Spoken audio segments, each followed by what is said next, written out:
வணக்கம். நான் உங்கள் கிரி ஹைட்ரா. எல்லாரும் எப்படி இருக்கிறீங்க? எல்லாருமே நல்லா இருப்பீங்கன்னு நம்புகிறேன். நம்ம சேனலுக்கு ஃபர்ஸ்ட் டைம் வந்துருந்தீங்கன்னா மறக்காமல் சப்ஸ்கிரைப் பண்ணிக்கோங்க. இன்றைக்கி பார்த்தீங்கன்னா ஒரு வித்தியாசமான வீடியோ தாங்க. நிறைய நாள் பார்த்தீங்கன்னா நம்ம vlog பண்ணியிருப்போம்.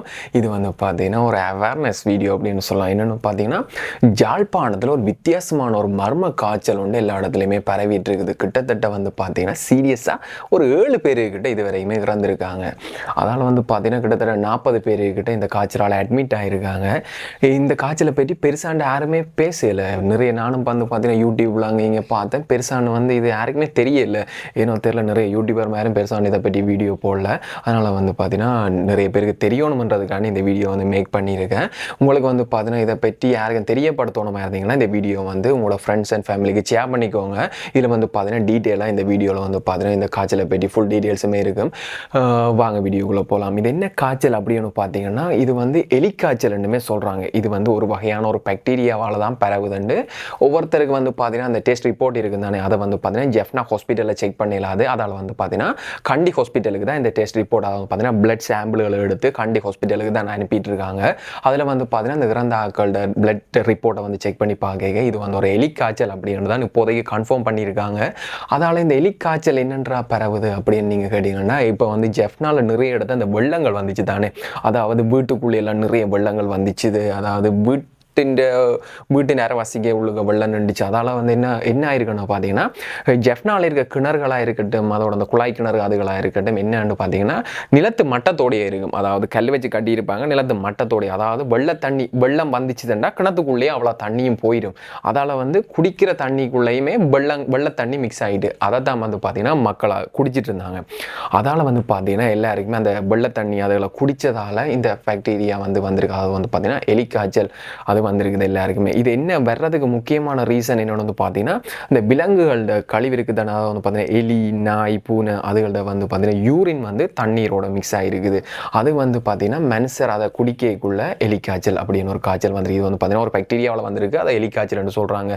அதை இவங்க குடிக்கக்குள்ள இவங்களுக்கு பார்த்தீங்கன்னா அந்த காய்ச்சல் வந்திருக்கு. இது குடிக்க மட்டும்தான் பரவுமான்னு பார்த்தா அப்படி இல்லை. இது இந்த காலுகளில் எதுவும் காயம் இருந்தாலுமே இந்த காய்ச்சல் வந்துடும். அதாவது காயத்துக்குள்ளே அந்த வெள்ளை தண்ணி பட்டிச்சுதுன்றாலுமே இந்த பாக்டீரியா இவங்க உடம்புக்குள்ளே வந்துடும். அதோட பார்த்தீங்கன்னா நீங்கள் வயல் வேலை நிறைய பேர் ஜெஃப்னாவில் செய்வாங்க. அந்த தோட்டங்கள் அதுகள் இருக்கட்டும், வயல்களாக இருக்கட்டும், எல்லா இடமும் இப்போ ஒரே வெள்ளக்காடாக தானே இருக்குது.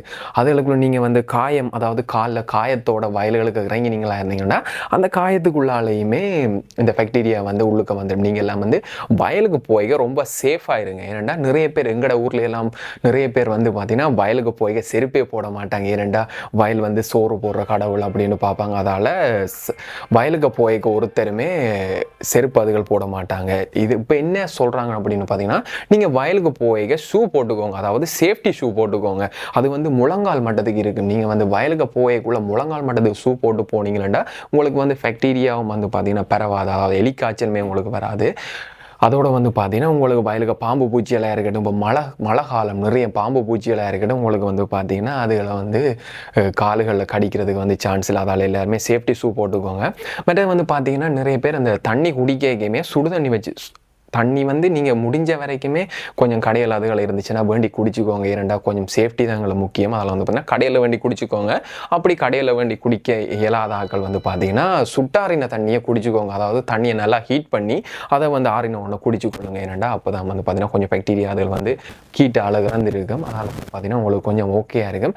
மற்றது முடிஞ்ச வரைக்கும் கொஞ்சம் வெளியில் தண்ணியில் அதுகளுக்குள்ளே பழங்காமல் பார்த்தீங்கன்னா பார்த்துக்கொள்ளுங்க. இது பார்த்தீங்கன்னா இந்த கவனியினத்தால் தான் இந்த காய்ச்சல் வருது அந்த மாதிரி டாக்டர்ஸ் மாதிரி சொல்கிறாங்க. அதால் பார்த்தீங்கன்னா கொஞ்சம் சேஃப்டியாக இருங்க. இந்த காய்ச்சல் வந்துச்சுன்னா என்னென்ன உடம்பில் ஆகும் அப்படின்னு பார்த்தீங்கன்னா கொஞ்சம் தலைவலி, அதோட பார்த்தீங்கன்னா கொஞ்சம் ஃபீவர் இருக்குது தானே, கொஞ்சம் ஹெவி ஃபீவராக இருக்கும். நிறைய பேர் பார்த்தீங்கன்னா எனக்கெல்லாம் வீட்டில் காய்ச்சல் வந்துச்சுன்னா இப்போது ஃபார்மசியில் ஒரு பேரடோல் வேண்டிட்டு வாடாண்டு ஓடு பேரடோலை போட்டு தான் இருப்பான். நிறைய பேருக்கு பார்த்தீங்கன்னா இப்போதைக்கு காய்ச்சல் இருக்குது, அவங்களுக்கு ஹாஸ்பிட்டல் போகல. ஏனெண்டா ஓடி போய் ஃபார்மசியில் போயிட்டு 2 பேரடோலை போட்டுட்டு வீட்டில் இருப்பினோம். இப்போ பார்த்தீங்கன்னா வர்ற காய்ச்சல் கொஞ்சம் சீரியஸான காய்ச்சல். எல்லாருமே ஹாஸ்பிட்டலுக்கு போயிட்டு பிளட் செக் பண்ணி பாருங்கள். உங்களுக்கு வந்திருக்க நார்மல் காய்ச்சலா இல்லாட்டி பார்த்தீங்கன்னா எலி காய்ச்சலாண்டே தெரியாது. எல்லாருமே ஹாஸ்பிட்டல் போயிட்டு இதை செக் பண்ணி பார்த்தீங்கன்னா கொஞ்சம் நல்ல. ஏனெண்டா இந்த காய்ச்சலால் இறந்த ஆக்கள் எல்லாருமே பார்த்தீங்கன்னா கொஞ்சம் இளம் ஆக்கள், அதாவது பார்த்தீங்கன்னா 60 வயசுக்கு உட்பட்ட ஆக்கள் தான் 7 பேருமே இறந்துருக்காங்க. இப்போயும் பார்த்தீங்கன்னா ஹாஸ்பிட்டல் வழியாக அட்மிட் ஆகிட்டே இருக்காங்க ஜெஃப்னாவில்.